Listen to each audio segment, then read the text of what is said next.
Tallulah is the story of a rootless young woman living out of her van, played by Ellen Page, who has been traveling around the country with her boyfriend, who's sort of this more Upper East Side Manhattan kid who's tired of this life and ditches her to go back to his mom and his more comfortable life. And she tracks down his mother, played by Allison, Janney, who wants nothing to do with her. And so she ends up scavenging for food in the hallway of a high-end hotel, and is pulled into a room by this sort of trophy wife, drunken mother who's there alone with her toddler, who has her babysit for the night. And through this kind of weird encounter with this woman, Tallulah makes a decision to steal the baby and bring it back to Allison Janney's character, Margot, and pass it off as her own child in order to gain entry into this woman's home. So it's sort of the story of this strange little family forming that's all based on this lie and this crime.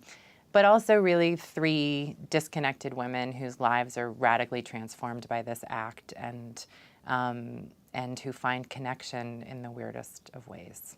Part of what makes it compelling for me is that it's original. I mean, it's a really different kind of story. It's not something that you've seen before. And one of the things that was interesting to me initially about the story is that it does deal with this idea of neglect, but in the realm of privilege, as opposed to neglect as we commonly think of it.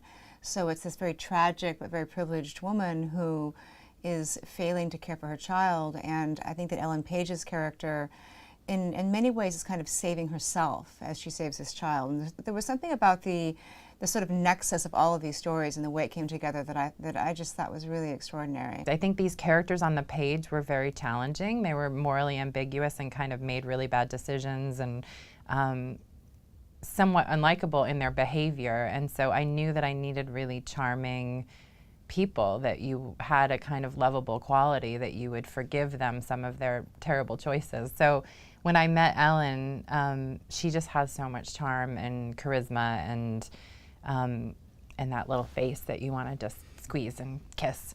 And Allison has that as well. She's got a great, like, dry sense of humor, and she's warmth. And I think we thought about the Juno thing, like, well, is this going to feel like we're, the weird grown-up sequel to Juno because it is around a baby. But I think it's so helpful as a director when your actors already have chemistry and have a history with each other, because that's a hard thing to fake. It's a hard thing to create, when you are working with people and you have a limited time and, no rehearsal time. And so when you have actors that inherently love each other and make each other laugh, and some of those scenes where they're bonding, where I put them in bed together and they're having laugh attacks about death, I think they just, they automatically make each other laugh. And that was something so lovely, and you can feel it on screen. You can feel that they genuinely sort of fall in love as characters with each other. And so it makes my job easier as a director, I think, when that history is already there.